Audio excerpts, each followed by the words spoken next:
Python के लिए बहुत सारी आईडीईज अवेलेबल है, मतलब इंटीग्रेटेड डेवलपमेंट एनवायरनमेंट बहुत सारे अवेलेबल है। लेकिन as per B pharmacy syllabus के अकॉर्डिंग आपको सिर्फ ये 3 आईडीईज ही पढ़नी है, Jupyter notebook, PyCharm, visual studio code, ये 3 ही आपको पढ़ने हैं। ठीक है, अब मैं पहले इन तीनों का आपको थोड़ा थोड़ा बता देती हूँ। जैसे सपोज जुपिटर नोटबुक है, ठीक है, ये सबसे ज़्यादा मैं कह सकती हूँ बिगिनर फ्रेंडली है। कोई शुरुआत कर रहा है तो उसके लिए बहुत ज़्यादा यूजफुल है। ठीक है, इसमें क्या करते हैं, इसमें हम प्रोग्राम सेल में लिखते हैं। जब सेल में हम प्रोग्राम लिखते हैं तो हमें तुरंत की तुरंत उससे क्या मिल जाता है, हमें तुरंत उससे आउटपुट मिल जाता है। ठीक है, और ये सबसे ज़्यादा यूज़ कहाँ होता है, ये रिसर्च और डेटा एनालिसिस में सबसे ज़्यादा यूज़ होता है। नेक्स्ट सेकंड है पाई चार्म, इसको हम पढ़ेंगे पाई चार्म। ये क्या है, ये एक प्रोफेशनल आईडीई है। इसका यूज सॉफ्टवेयर डेवलपर और कंपनीज करती हैं। ठीक है, इसमें बहुत ज़्यादा एडवांस फीचर होते हैं, जैसे कि इसमें क्या होती है, इसमें डिबगिंग होती है। डिबगिंग मैंने आपको बताया, डिबगिंग मतलब कि एरर, इसमें डिबगिंग होती है, कोड कंप्लीशन होता है और प्रोजेक्ट मैनेजमेंट, ये सारे काम में ये यूज आती है।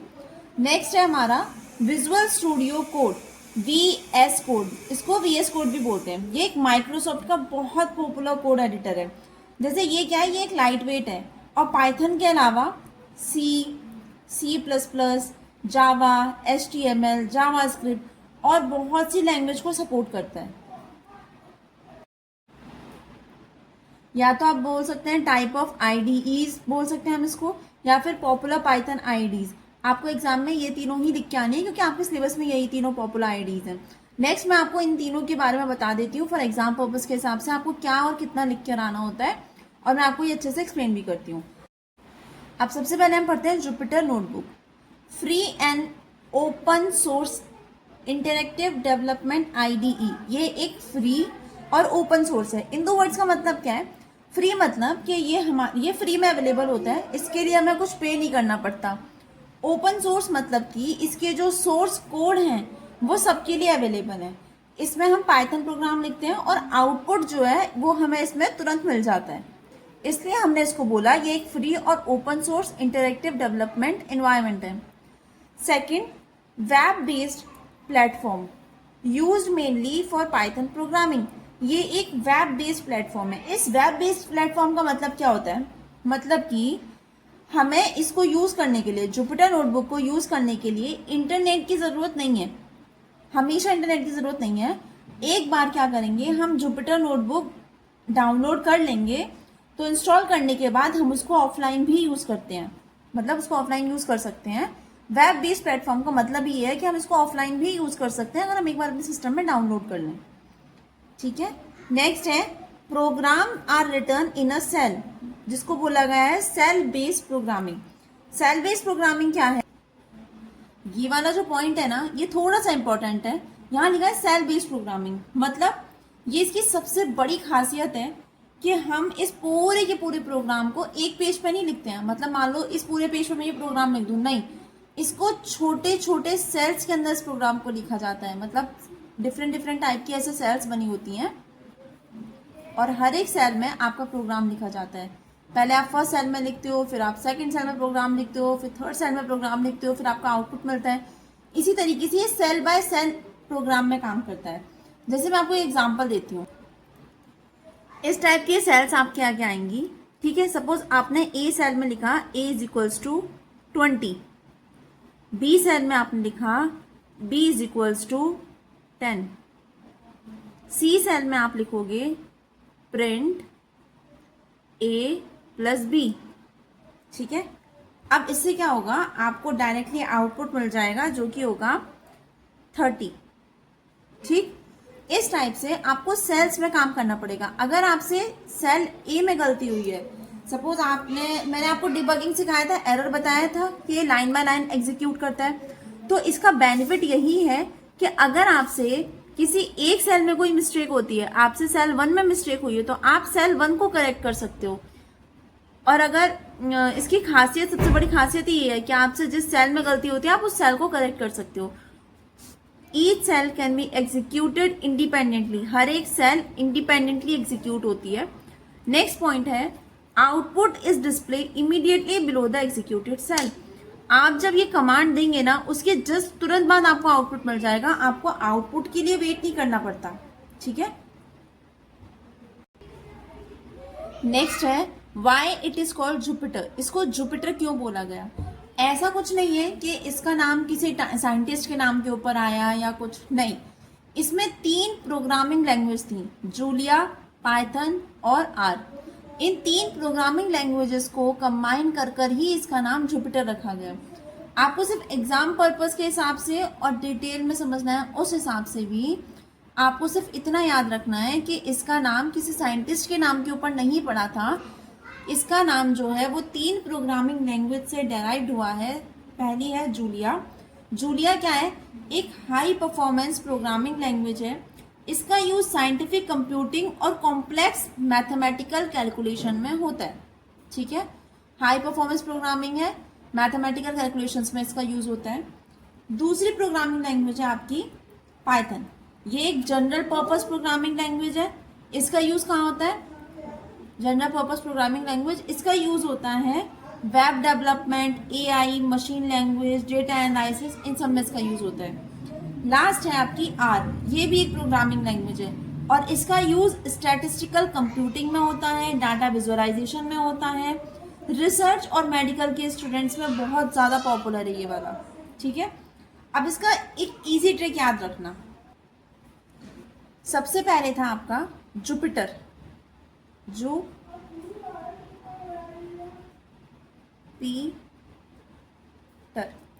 इसका जो नाम रखा गया वो जूलिया, पाइथन और आर, ये 3 प्रोग्रामिंग लैंग्वेजेस से इसका नाम रखा गया है।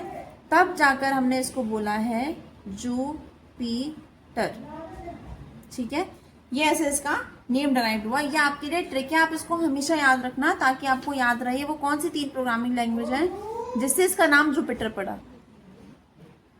ये 3 प्रोग्रामिंग लैंग्वेज पहले के टाइम की बात है जिनके नाम पर ये डराइव हुआ था, लेकिन आज के टाइम पर 40 प्रोग्रामिंग लैंग्वेज हैं ऐसी, 40 प्रोग्रामिंग लैंग्वेज, 40 से भी ज़्यादा ऐसी प्रोग्रामिंग लैंग्वेज को सपोर्ट करता है। ठीक है, देखो अब क्या एक लास्ट क्वेश्चन आता है। मैंने आपको ये पूरा का पूरा बता दिया जुपिटर नोटबुक का। ठीक है, अब सपोज मानो इसका काम कहाँ आया। अगर आपके पास 500 पेशेंट्स का डेटा है, ठीक है, आपको उसको एनालाइज करना है, 500 पेशेंट का डेटा को आपको बताना है, उसका ड्रग डिसोल्यूशन का ग्राफ बनाना है, फार्मास्यूटिकल स्टैटिस्टिकल की कैलकुलेशन करके दिखानी है, तो ये मैनुअली ये सब इजी नहीं होगा। इसलिए क्या हम यूज करते हैं? हम यूज करते हैं जुपिटर नोटबुक, ताकि हमें सारी चीजें, हमें सारा का सारा डेटा एक्यूरेट मिल जाए। नेक्स्ट अब हम बात करते हैं जुपिटर नोटबुक के फीचर्स की। इसका सबसे पहला फीचर क्या है कि ये एक सेल बेस्ड प्रोग्रामिंग है। मैंने आपको बताया था जो प्रोग्राम्स हैं वो छोटे छोटे सेल्स में लिखा जाता है और हर एक सेल इंडिपेंडेंटली एग्जीक्यूट होती है। मतलब कि अगर आप देखो सेल 1 में आपने 20 लिखा, सेल 2 में आपने 30 लिखा, सेल 3 में आपने प्रिंट A+B किया तो आपको आउटपुट मिला 50। अगर आपसे किसी भी एक सेल में गलती होती है, सपोज आपसे सेल 1 में गलती हो गई है, आपसे A की वैल्यू गलत हो गई है, तो आप इसको यही कहीं करेक्ट कर सकते हो। इसलिए हमने इसको बोला है each cell can be executed independently. मैं आपको इसको एक फार्मेसी के एग्जांपल से समझाती हूँ तो आप अच्छे से रिलेट करोगे कि आपका फार्मेसी में क्या यूज होगा इसका। अब सपोज आपने सेल 1 में लिखा किसी भी ड्रग का नेम, ठीक है, किसी भी XYZ, जैसे आपने कोई भी ड्रग लिया, आपने मेटफॉर्मिन ले लिया, आपने इसका नाम लिखा यहाँ मेटफॉर्मिन, उस ड्रग का नेम लिखा। दूसरे में आपने उसका टाइम लिखा, ठीक है। थर्ड सेल में आपने उसकी ड्रग रिलीज की परसेंटेज लिखी। फोर्थ में आपको ग्राफ मिला। नेक्स्ट क्या है, अगर आपको इनमें से किसी भी सेल में कोई चेंज करना है, सपोज आपको टाइम चेंज करना है, तो आप टाइम वाले सेल में जाके टाइम चेंज कर सकते हो। आपको बाकी के 3 सेल्स को छेड़ने की जरूरत नहीं होगी। और सिर्फ यही रीजन है जो रिसर्चर्स जो हैं वो जुपिटर नोटबुक का यूज करते हैं। सेकेंड फीचर है हमारा interactive output. The output appear immediately below the executed cell. जैसे आपने एग्जाम्पल से समझते हैं, आपने लिखा प्रिंट वेलकम स्टूडेंट्स, ठीक है, तो आपको इमीडिएटली वेलकम स्टूडेंट आउटपुट भी तुरंत मिल जाएगा उसी के नीचे। मतलब कि जैसे आपने मैंने पाइथन आईडीएलई बताया था आपको, पाइथन आईडीएलई, इसमें क्या होता था, इसमें जो आउटपुट है ना वो एक अलग विंडो में आता है, ठीक है। लेकिन जुपिटर नोटबुक में जो आउटपुट है वो कोड के बिल्कुल नीचे दिखाई देता है आपको, ठीक है। मैं अब आपको जैसे क्या होता है, आपको फार्मेसी एग्जांपल बताती हूँ मैं। डोज आया 500, ठीक है। वॉल्यूम आपने लिखी 250। अब आपने नेक्स्ट सेल में कमांड दिया प्रिंट डोज डिवाइड वॉल्यूम, आपको तुरंत के तुरंत इसका आउटपुट, आपने ये 3 सेल्स में अपना अपना डेटा लिखा, आपको आउटपुट क्या मिला, डोज डिवाइड वॉल्यूम। डोज कितना है 500, वॉल्यूम कितना है 250, आपको तुरंत आउटपुट मिल जाएगा 2, ठीक है। इसमें क्या है, अगर गलती होगी या एरर आएगा तो वो तुरंत के तुरंत आ जाएगा, इसलिए मिस्टेक आइडेंटिफाई करना बहुत ज़्यादा इजी होता है इसमें। नेक्स्ट थर्ड फीचर है हमारा markdown support. Jupyter notebook allow user to write notes along with the code. मतलब हर टाइम हमें कोड लिखने पड़े तो ऐसा तो जरूरी नहीं है, कभी कभी हमें नोट्स भी बनाने पड़ सकते हैं जुपिटर नोटबुक में। तो जुपिटर नोटबुक का क्या काम है, वो हमें नोट्स भी हम उसमें नोट्स भी लिख सकते हैं। जैसे कि हमें हेडिंग या फिर टेक्स्ट, अपना कोई टेक्स्ट बोल्ड करना है, इटैलिक टेक्स्ट लिखना है, बुलेट लगाने हैं उसके आगे, या कुछ भी मुझे एक्सवाइजेड कुछ भी यूज़ करना है तो मैं वो भी इसमें कर सकती हूँ। स्पेशली मुझे नोटपैड में जाकर नोट्स बनाने की ज़रूरत नहीं है, ज़रूरी नहीं है मैं नोटपैड ओपन करूँगी या वर्ड फाइल ओपन करूँगी मुझे तभी ये रिजल्ट मिलेगा। जुपिटर नोटबुक भी ये सेम काम करता है कि अगर मुझे कोई अपना लिखा हुआ टेक्स्ट को बोल्ड करना है तो मैं उस टेक्स्ट को भी बोल्ड कर सकती हूँ। देख रहे साइड में ना मैंने आपको छोटा सा एग्जांपल भी दिया है ताकि आपके सामने जब जुपिटर नोटबुक एक्चुअल में जब आप अपने सिस्टम में डाउनलोड करोगे ना, तो डाउनलोड के बाद जब आप प्रैक्टिकली उस चीज़ को देखते हो तो आपको ज़्यादा इजी समझ आता है। इसलिए मैंने साइड में इमेजेस अटैच कर दिए हैं ताकि जब आप उसको प्रैक्टिकली परफॉर्म करो तो आपके लिए आसान हो। जैसे सपोज हेडिंग है, आपको बोल्ड करनी है आप बोल्ड कर सकते हो, आपको इटैलिक करनी है आप इटैलिक कर सकते हो, ठीक है। यहाँ मैंने नेम लिखा, कोर्स लिखा, आपको जो इसमें करना है ना आप वो कर सकते हो। ज़रूरी नहीं है कि अगर आपको प्रोजेक्ट रिपोर्ट बनानी है या कोई भी एक्सवाइजर आपको कोई असाइनमेंट मिला कॉलेज से तो आपको उसके लिए नोटपैड में ही काम करना पड़ेगा। आप जुपिटर नोटबुक में भी ये सारा काम कर सकते हो। नेक्स्ट फीचर है डाटा विजुअलाइजेशन, ठीक है। जुपिटर क्या करता है, graph, chart, pie chart, histogram, scatter plots, ये सब कुछ बताता है। सपोज मान लो मैं आपको ये नंबर दे दूं 10, 20, 30, 40, 50। अब आपको समझ आ रहा है इसमें, आपको कुछ भी देखकर इसमें समझ आया नहीं, कुछ भी समझ आ ही नहीं सकता इससे। अगर इसी को मैं ग्राफ में कन्वर्ट करके दूं, अगर मैंने आपके सामने कोई भी ग्राफ बनाया 10, 20, 30, 50, ग्राफ से आप जल्दी आइडेंटिफाई कर लोगे उस चीज को एज कंपेयर टू जो नंबर्स लिखे हैं उसके कंपैरिजन। अब सपोज एक एग्जांपल है, आपको किसी भी टैबलेट का ड्रग डिसोल्यूशन टेस्ट देखना है, मतलब वो जो ड्रग है वो जो दवाई है उसका डिसोल्यूशन क्या है। आपको टाइम दे दिया मैंने, 10 मिनट में 20% हो रही है, 20 मिनट्स में 45%, 30 मिनट्स में 70%, 40 मिनट में 95%। अगर यही चीज मैं आपको एक ग्राफ के थ्रू बता दूं कि 10 मिनट में वो 20% डिजोल्व हो रही है, 20 मिनट में वो 45% डिजोल्व हो रही है। ग्राफ जो होता है, ग्राफ जब आपको कोई चीज प्रैक्टिकली देखने को मिलती है तो आप उसको जल्दी जल्दी कैच करते हो। आपको प्रैक्टिकली कोई चीज मिलेगी तो आप उसको जल्दी से जल्दी कैप्चर करोगे एज कंपेयर टू अगर आपको थ्योरी में कोई चीज दी जा रही है। अगर आपको प्रैक्टिकली ये ग्राफ मिल जाएगा तो आपको जल्दी समझ आएगा, आपको उस चीज को आप जल्दी कैप्चर करोगे कि क्या ये ड्रग है और इसका जो टाइम है डिसॉल्व होने का वो ये टाइम है और ये इतने % डिसॉल्व हो रही है। तो जुपिटर क्या करता है, जुपिटर नोटबुक जो है वो आपको ग्राफ भी बना कर देता है, जो कि रिसर्च में जब आप अपनी रिसर्च पेपर बनाएंगे ना लास्ट सेमेस्टर में, जब आप रिसर्च पेपर या थ्योरी या थीसिस पे काम करेंगे तब आपके लिए जुपिटर नोटबुक बहुत ज़्यादा हेल्पफुल होगा, क्योंकि यहाँ पे आप कोडिंग भी कर सकते हो, आप थीसिस, प्रैक्टिकल्स, रिसर्च, ये सारे काम भी आप यहाँ कर सकते हो। नेक्स्ट फीचर है आपका मैथमेटिकल इक्वेशन। हाँ, जुपिटर नोटबुक मैथमेटिकल इक्वेशंस भी करता है। अभी तो आपका सेमेस्टर का स्टार्ट है, जब आप आगे के सब्जेक्ट्स पढ़ोगे ना तो आपके सब्जेक्ट्स में कैलकुलेशन भी आएगी। जैसे जब आप फार्माकोकाइनेटिक पढ़ोगे या फिर आप फार्मास्यूटिकल स्टैटिक्स पढ़ोगे तो इन सारे सब्जेक्ट्स में क्या है, इन सभी सब्जेक्ट्स में कैलकुलेशन है। तो अब आप सोचोगे कि क्या जुपिटर नोटबुक में कैलकुलेशन कर पाएंगे? हाँ, जुपिटर नोटबुक में आप सारी कैलकुलेशन कर सकते हो। इसीलिए तो ये जो सब्जेक्ट है आपके ये जो सब्जेक्ट है ये आपके सिलेबस में सिर्फ इसी रीजन की वजह से इंट्रोड्यूस करा गया है, ठीक है, कि आपको कैलकुलेशन है या कोडिंग है या कुछ भी है, आप वो सब एक ही जगह करो, इसलिए आप एडवांस बनो। ये नोट पैड में काम करना, वर्ड फाइल में, ये सब बहुत पुराना हो चुका है। आप ऑफलाइन भी उस काम को ईजिली करो, आपके कैलकुलेशंस हो करेक्ट हो, एकदम डेटा करेक्ट मिले, सिर्फ इस वजह से आपके सब्जेक्ट में ये इंट्रोड्यूस हुआ है। देखो, आपने मीन, स्टैंडर्ड डेविएशन, ये सब तो 10th में भी पढ़ा होगा, ठीक है। तो जुपिटर नोटबुक क्या करता है, ये सारी कैलकुलेशंस भी कर देता है। अब जैसे आपका मैंने यहाँ लिखा है, researchers can write mathematical formula using latex. मैं आपको सबसे पहले ये लेटेक्स वर्ड बताती हूँ, ये क्या है। आप बस इतना याद रखो, LaTeX is equals to mathematical language. ये क्या करता है, जो हमारे मैथमेटिकल फॉर्मूला होते हैं उसको बहुत ही ब्यूटीफुल वे में डिस्प्ले करता है, बहुत ही अच्छे से ये डिस्प्ले करता है। जैसे एग्जांपल मैंने आपको यहाँ लिख रखे हैं। आपको अगर ड्रग की कंसंट्रेशन निकालनी है, आपको ये पूरा कंसंट्रेशन का इक्वेशन भी देगा। आप इस फॉर्मूले को अपने थीसिस आप बना रहे हो तो आप बस ड्रग कंसंट्रेशन का फॉर्मूला वहां लिख दो, आपको एग्जैक्ट रिजल्ट मिल जाएगा, ठीक है। तो ड्रग कंसंट्रेशन का इक्वेशन, फार्माकोकाइनेटिक के फॉर्मूला, स्टैटिस्टिकल फॉर्मूला, कोई भी मैथमेटिकल इक्वेशन आपको करनी है तो आप जुपिटर नोटबुक में कर सकते हो। अब एक एग्जांपल समझते हैं।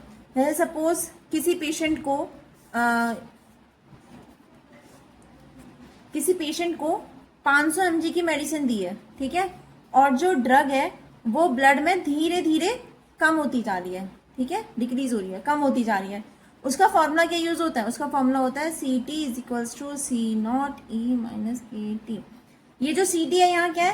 कंसंट्रेशन क्या है उसकी टी टाइम पर, at T time. C not initial concentration है उसकी। K क्या है? Elimination rate constant. T for time. Research paper में क्या होता है, ये जो फॉर्मूला है ये इसी फॉर्मेट में लिखा जाता है एग्जैक्टली। जुपिटर नोटबुक इसीलिए इजीली इस फॉर्मूले को बहुत इजीली डिस्प्ले करता है, ठीक है। तो लास्ट कंक्लूजन क्या है? कंक्लूजन इस बात से ये है कि आप मैथमेटिकल इक्वेशंस भी कर सकते हो जुपिटर नोटबुक में। नेक्स्ट है आपका सपोर्ट इमेजेस एंड वीडियोस। ये इमेज और वीडियो को भी सपोर्ट करता है, मतलब कि इसका एक और ये फीचर है कि आप इसको इमेज बनाने के लिए या फिर आपको कोई फ्लो चार्ट बनाना है, आपको वीडियोस बनानी है, आपको टेबल बनाने हैं, आप सब कुछ इसमें यूज कर सकते हो, ठीक है। ऐसा नहीं है कि सिर्फ आप जुपिटर नोटबुक में टेक्स्ट लिख सकते हो या फॉर्मूले लिख सकते हो, आप उसमें ग्राफ बना सकते हो, फॉर्मूले लिख सकते हो, इमेजेस मिल सकती हैं, आप उसमें इमेजेस इंसर्ट कर सकते हो, आप वीडियोस इंसर्ट कर सकते हो, आप फ्लो चार्ट बना सकते हो। ये सारे के सारे आपके जुपिटर नोटबुक के हैं फीचर्स। अब हम बात करते हैं एडवांटेज ऑफ जुपिटर नोटबुक के क्या क्या एडवांटेज हैं। सबसे पहला, easy to learn. Jupyter notebook is a simple and easy to understand. ये बहुत ही सिंपल लैंग्वेज है। अगर सपोज किसी ने भी कभी जुपिटर नोटबुक नहीं यूज किया है, किसी ने कभी कोडिंग नहीं करी है, जुपिटर नोटबुक उसके लिए सबसे परफेक्ट है। इजी टू लर्न है, बिगिनर फ्रेंडली है, मतलब किसी ने कोडिंग नहीं करी है तो ऑब्वियस है कि अगर फॉर द फर्स्ट टाइम वो यूज कर रहा है तो उसके लिए बहुत ईजी होता है, ठीक है। It is ideal for students who are new to programming. जो programming for the first time कर रहे हैं उनके लिए बहुत ईजी होता है। Interactive execution. इंटरेक्टिव एग्जीक्यूशन का मतलब क्या होता है?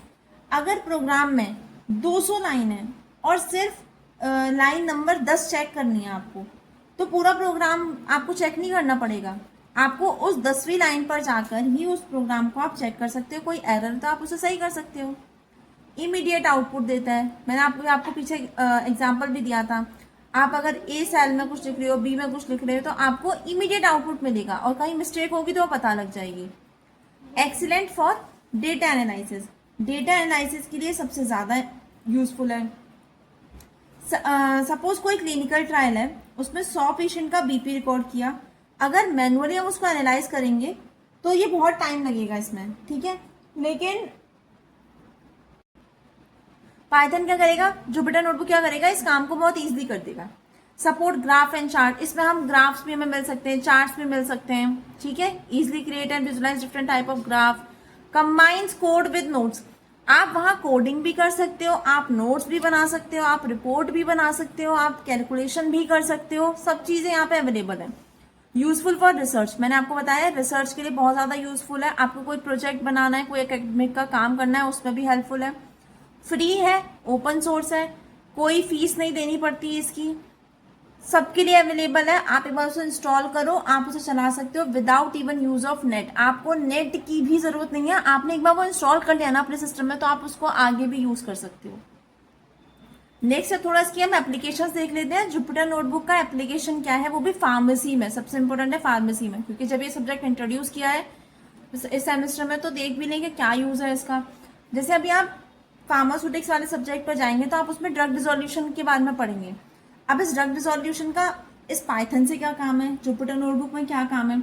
सपोज किसी डॉक्टर ने पेशेंट को एक टैबलेट दी है, ठीक है, देखो ड्रग डिसोल्यूशन क्या है। सपोज किसी डॉक्टर ने क्या किया, डॉक्टर ने पेशेंट को टैबलेट दी, ठीक है। अब वो टैबलेट जाते ही तो काम करना नहीं शुरू कर देती है, वो पहले बॉडी में जाके डिसॉल्व होती है।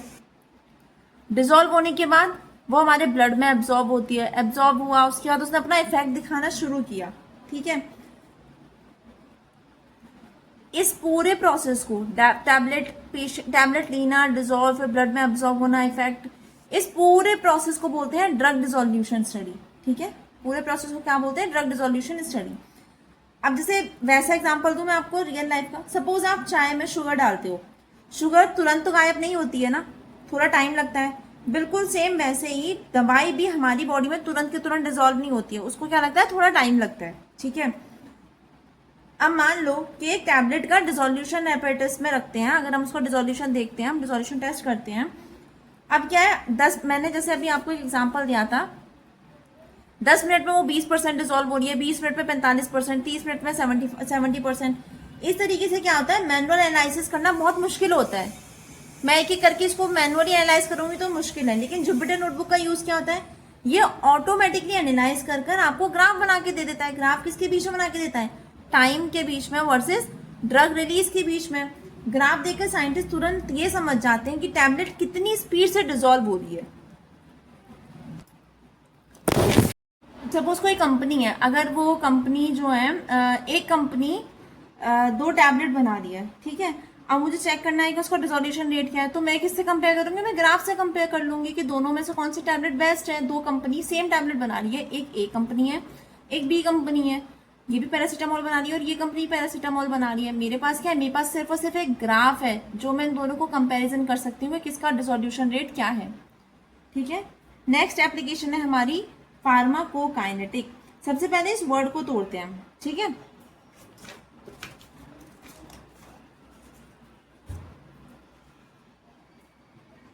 फार्माकोकाइनेटिक, अभी तो हम आगे के सब्जेक्ट्स पढ़ेंगे तो मैं इजीली समझ आएगा। फार्माको का मतलब है और काइनेटिक का क्या मतलब है, ठीक है।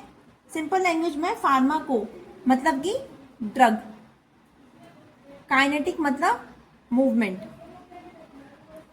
सिंपल लैंग्वेज में ड्रग बॉडी के अंदर कैसे मूव करता है। अभी आप कुछ कॉन्सेप्ट्स पढ़ेंगे, एब्जॉर्प्शन, डिस्ट्रीब्यूशन, मेटाबॉलिज्म, एक्सक्रीशन, ये सब, ठीक है। अब मैं आपको अभी जब तक आपका सिलेबस स्टार्ट नहीं होगा, आप आगे के सब्जेक्ट्स नहीं पढ़ोगे तो शायद आपको इस चीज से रिलेट नहीं कर पाओगे। तो मैं आपको एक रियल लाइफ एग्जांपल देती हूँ। सपोज करो कि आप बस पकड़ी आपने, ठीक है। आपने क्या करा, आपने जाके बस पकड़ी, बस ने क्या किया, बस स्टैंड से निकली, सिटी में गई, अपनी डेस्टिनेशन पे पहुंची, फिर वापस अपने डिपोट पे आ गई। मेडिसिन भी इसी तरह काम करती है, वो भी इसी तरीके से ट्रेवल करती है, ठीक है। अब मान लो एक एग्जांपल दिया, पेशेंट को 500 mg पैरासीटामोल दी। 1 घंटे बाद ब्लड का जो कंसंट्रेशन, ब्लड में जो उसकी कंसंट्रेशन है वो 20 mg पर लीटर है। 1 घंटे बाद, ठीक है, 2 घंटे बाद वो 15 mg पर लीटर हो गई, 3 घंटे बाद वो 10 mg पर लीटर हो गई, ऐसे ही 4 घंटे, 5 घंटे। अब साइंटिस्ट क्या करते हैं, साइंटिस्ट इस चीज का ग्राफ बनाते हैं, कंसंट्रेशन वर्सेस टाइम का। वो एक ग्राफ बनाते हैं कंसंट्रेशन वर्सेस टाइम, इस ग्राफ से पता चलता है कि मेडिसिन कितनी देर तक बॉडी में रहेगी, कब नेक्स्ट डोज देनी है। ये एनालिसिस क्या करता है, ये जुपिटर नोटबुक जो होता है उसकी हेल्प से ये वाला जो एनालिसिस है ये बहुत आसान हो जाता है। थर्ड एप्लीकेशन आपके क्लिनिकल ट्रायल। क्लिनिकल ट्रायल क्या है, देखो कोई भी मेडिसिन है, क्या वो मार्केट में ऐसे ही बिकने आ जाती है? नहीं। सबसे पहले क्या होता है, सबसे पहले वो मेडिसिन की टेस्टिंग होती है पूरी तरीके से, उसकी टेस्टिंग करी जाती है, उसको क्लिनिकल ट्रायल कहते हैं। ठीक है, क्लिनिकल ट्रायल का मैं आपको एग्जांपल से बताती हूँ। सपोज किसी कंपनी ने ना डायबिटीज की मेडिसिन बनाई, ठीक है, उसने अपनी इस डायबिटीज की मेडिसिन को चेक करने के लिए उसने 100 पेशेंट को सिलेक्ट किया। ठीक है, उसने क्या किया, इन 100 के 100 पेशेंट्स का डेटा कलेक्ट किया। अब उस डेटा में उसने क्या क्या लिखा, उस डेटा में उसने उनकी एज लिखी, उनका वेट लिखा, उनका शुगर लेवल क्या आया उसने वो लिखा। ठीक है, और उनको साइड इफेक्ट्स क्या हुए, हर पेशेंट को क्या साइड इफेक्ट आए वो लिखे, फिर उसका रिकवरी टाइम क्या रहा वो लिखा। तो आप सोचो 100 पेशेंट, 500 पेशेंट, 1000 पेशेंट, इन सबका डेटा मैनुअली कैलकुलेट करना तो पॉसिबल भी नहीं है। तो यहाँ क्या करते हैं, यहाँ पाइथन और जुपिटर नोटबुक यूज होते हैं। ये क्या होता है, ये सेकंड्स में, मतलब कुछ ही टाइम में एनालिसिस करके हमारे पूरे के पूरे डेटा को दे देता है। नेक्स्ट है आपका रिसर्च, डाटा विजुअलाइजेशन। ये मैंने आपको बताया, ये रिसर्च में हेल्पफुल होता है डाटा को विजुअलाइज करने में। आपको कोई भी चार्ट कंपेयर करना है कि क्या परसेंटेज है, कैसे है, तो पूरा का पूरा ग्राफ, पाई चार्ट सब कुछ बनाकर देगा ये आपको। नेक्स्ट है आपका bio informatics, DNA sequence analysis. ये क्या, ये थोड़ा एक नया टॉपिक है लेकिन एग्जाम में आता है। ठीक है, बायो इन्फॉर्मेटिक्स का मतलब होता है बायोलॉजी प्लस कंप्यूटर साइंस। ठीक है, बायोइन्फॉर्मेटिक्स का मतलब है बायोलॉजी और कंप्यूटर साइंस। साइंटिस्ट क्या करते हैं, डीएनए और प्रोटीन का डेटा एनालाइज करते हैं। ठीक है, डीएनए का और प्रोटीन का डेटा एनालाइज करते हैं। इंसान के बॉडी में बहुत सारे डीएनए सीक्वेंस होते हैं, मैनुअली उसको एनालाइज करना पॉसिबल बिल्कुल भी नहीं है। डीएनए सीक्वेंस कंपेयर किया जाता है, जीन्स एनालाइज किए जाते हैं, प्रोटीन स्ट्रक्चर एनालाइज किया जाता है। इसलिए बायोइन्फॉर्मेटिक्स जो है जुपिटर नोटबुक में भी हम बायोइन्फॉर्मेटिक्स मतलब जुपिटर नोटबुक्स का यूज करते हैं बायोइन्फॉर्मेटिक्स में। ठीक है, सेकंड है हमारा PyCharm. PyCharm is a professional Python IDE developed by JetBrain that provides a complete environment for writing, running, debugging, testing and managing Python program। ठीक है, अब इस डेफिनेशन देखो, देखने में थोड़ी बड़ी लग रही है लेकिन अगर हम इसे लाइन बाय लाइन समझेंगे ना तो हमें ये इजी लगेगी। ठीक है, सबसे पहले पाइचार्म क्या होता है। पाइचार्म एक इंटीग्रेटेड डेवलपमेंट एनवायरनमेंट है जो स्पेसिफिकली पाइथन प्रोग्रामिंग के लिए। इसका मतलब है कि पाइथन प्रोग्रामर को जितने भी टूल्स चाहिए होते हैं ना वो सब एक ही सॉफ्टवेयर में मिल जाते हैं। जैसे कि उसको अगर कोड लिखना है या फिर उसको प्रोग्राम रन करना है या फिर उसको कोई एरर फाइंड करना है, उस प्रोग्रामर को टेस्ट करना है, फाइल्स मैनेज करनी है, ये सारे के सारे उसे एक ही जगह पर मिल जाते हैं। इसलिए पाइचार्म को इंटीग्रेटेड डेवलपमेंट इन्वायरमेंट भी कहा जाता है। ठीक है, अब जैसे मैं आपको ऑलरेडी IDE को तो बहुत डिटेल में समझा चुकी हूँ, जहां पे सारे के सारे टूल्स उसे एक जगह मिल जाए वो IDE है। डेवलपर कौन है, जेटब्रेन। अब इसे स्टेबल से हम समझते हैं, डेवलपर कौन है, जेटब्रेन। जेटब्रेन क्या है, ये एक बहुत फेमस सॉफ्टवेयर कंपनी है। ये कंपनी प्रोग्रामर के लिए प्रोफेशनल IDE बनाती है। ठीक है, जैसे कि इसमें आता है आपका पाइचार्म, ठीक, एक आपका आता है जावा, ठीक है, फिर आता है आपका PHP मतलब PHP स्टॉर्म, ठीक है, एक आता है आपका जावा स्क्रिप्ट। ठीक, एग्जाम में आपसे क्वेश्चन पूछा जा सकता है, ये एग्जाम बेस्ड क्वेश्चन है। Who develop PyCharm, JetBrain. याद रखना कि हु डेवलप पाइचार्म, जेटब्रेन ने डेवलप किया, ये आपको पॉइंट याद रखना है। सेकेंड है प्रोग्रामिंग लैंग्वेज। पाइथन क्या है, पाइचार्म क्या है, स्पेसिफिकली पाइथन प्रोग्रामिंग लैंग्वेज के लिए डिजाइन किया गया है। इसमें पाइथन के लिए बहुत पावरफुल टूल्स मिलते हैं, जैसे कि स्मार्ट कोड कंप्लीशन, मैंने आपको बताया ना, एरर डिटेक्शन, एरर मिल जाना, डीबगिंग होती है, प्रोजेक्ट मैनेजमेंट। इस वजह से पाइथन जो है, इस वजह से जो पाइथन है उसका जो डेवलपर है पाइचार्म को बहुत ज्यादा पसंद करते हैं। ठीक है, टाइप क्या है, ये इंटीग्रेटेड डेवलपमेंट एनवायरनमेंट है। पहले लेक्चर में आपको आईडी में पूरी तरीके से अच्छे से समझा चुकी हूँ कि ये एक ऐसा सॉफ्टवेयर है जिसमें प्रोग्रामर को कोडिंग के लिए सारे इंपॉर्टेंट टूल्स जो है वो एक ही जगह पर मिल जाते हैं। नेक्स्ट है हमारा licence, free, community and paid professional, मतलब कि ये फ्री भी है और पेड भी है। अब मैं आपको इसको एक टेबल के थ्रू समझाती हूँ। सबसे पहले एडिशन ऑफ पाइचार्म, ठीक है। पाइचार्म जो है ये 2 एडिशंस में अवेलेबल है। देखो पाइचार्म जो है वो 2 एडिशन में अवेलेबल है, एक है प्रोफेशनल एडिशन और एक है कम्युनिटी एडिशन। अगर मैं प्रोफेशनल एडिशन की बात करूं तो ये क्या है, ये एक पेड वर्जन है, इसमें आपको पैसे देने पड़ते हैं, पेड वर्जन है। इसमें कम्युनिटी एडिशन जो है ना उसके सारे फीचर्स होते हैं, जितने भी फीचर्स इसमें मैं अभी आपको बताऊंगी वो सारे के सारे फीचर्स आपको प्रोफेशनल एडिशन में मिल जाएंगे। लेकिन उसके अलावा इसमें बहुत सारे एडवांस टूल भी होते हैं, ठीक है। अब जब कम्युनिटी के भी इसमें मिल रहे हैं, मुझे कुछ एडवांस टूल्स भी मिल रहे हैं, तो ऑब्वियस है कि ये पेड वर्जन ही होगा। अब इसके एडवांस फीचर्स क्या क्या है वो बताती हूँ। जैसे कि इसमें हम वेब डेवलपमेंट या फिर डेटाबेस टूल या फिर यूनिट टेस्टिंग ये सब कुछ कर सकते हैं। इस वजह से सॉफ्टवेयर कंपनीज और जो प्रोफेशनल डेवलपर हैं वो प्रोफेशनल एडिशन का यूज करते हैं, मतलब कि पेड वर्जन का यूज करते हैं। सपोज 2 स्टूडेंट्स हैं, ठीक है। अब मैं आपको इसका एग्जांपल बताती हूँ। जैसे 2 स्टूडेंट हैं, एक का नाम है राहुल और एक का नाम है अमन, ठीक। अभी राहुल जो है वो पाइथन सीख रहा है और उसको सिर्फ एक बेसिक कोडिंग करनी है, ठीक है। उसके लिए कम्युनिटी एडिशन परफेक्ट रहेगा। अगर बेसिक कोडिंग करनी है तो कम्युनिटी वाला उसके लिए बिल्कुल परफेक्ट है। अमन जो है वो एक सॉफ्टवेयर कंपनी में काम करता है, उसके लिए वेब एप्लीकेशन, डेटाबेस, एपीआई पे काम करना होता है, तो उसे क्या करना है, उसे प्रोफेशनल वाला लेना पड़ेगा, ठीक है। अगर बेसिक के लिए आप यूज कर रहे हो तो कम्युनिटी यूज करो, और आप एक बहुत ही प्रोफेशनल का ही काम कर रहे हो तो आप प्रोफेशनल वाला यूज करो, ठीक। अब हम बात करते हैं कम्युनिटी एडिशन की। तो कम्युनिटी एडिशन क्या है, ये एकदम फ्री वर्जन है। ये आपका पेड वर्जन था, ये एकदम आपका फ्री वर्जन है। और स्टूडेंट्स के लिए मतलब ये डाउनलोड भी फ्री में हो जाता है। स्टूडेंट्स सबसे ज्यादा इसी को यूज करते हैं कम्युनिटी एडिशन को। और अगर स्टार्टिंग है, बिगिनर्स हो आप, तो कम्युनिटी एडिशन आपके लिए बेस्ट है। इसमें क्या मिलता है, इसमें कम्युनिटी एडिशन में पाइथन प्रोग्रामिंग के ऑलमोस्ट सारे फीचर्स मिल जाते हैं। जैसे कि पाइथन का कोड एडिटर मिल जाता है इसमें, ठीक है। सिंटेक्स हाईलाइटिंग ये भी मिल जाता है, ऑटो कंप्लीशन मिल जाता है इसमें, डीबगिंग हो जाती है इसमें, प्रोजेक्ट मैनेजमेंट हो जाती है इसमें, ठीक। जितने भी ये फीचर्स हैं, फ्री वर्जन और कोड एडिटर, ये सारे के सारे आपको प्रोफेशनल एडिशन में मिल जाते हैं। लेकिन इसमें फिर उसके बाद क्या होता है, इसमें कुछ एडवांस फीचर्स भी होते हैं, इसलिए ये पेड है। अदरवाइज फीचर सारे इसमें प्रोफेशनल एडिशन में भी आपको मिल जाते हैं। बिगिनर्स के लिए अभी कम्युनिटी एडिशन सबसे बेस्ट है। अब आप मुझे कमेंट में जरूर बताना कि बिगिनर्स के लिए प्रोफेशनल एडिशन ज्यादा यूजफुल है या फिर कम्युनिटी एडिशन। अगर आप होते तो आप कौन सा एडिशन यूज करते हैं, आप मुझे कमेंट में बताना। अब हम बात करते हैं पाइचार्म के फीचर्स की। सबसे पहला फीचर है इसका डीबगिंग। डीबगिंग एक ऐसा प्रोसेस है जिसमें identifying, locating, correcting errors in a program. PyCharm include a powerful debugger. मैं आपको पहले डेफिनेशन समझाती हूँ अच्छे से।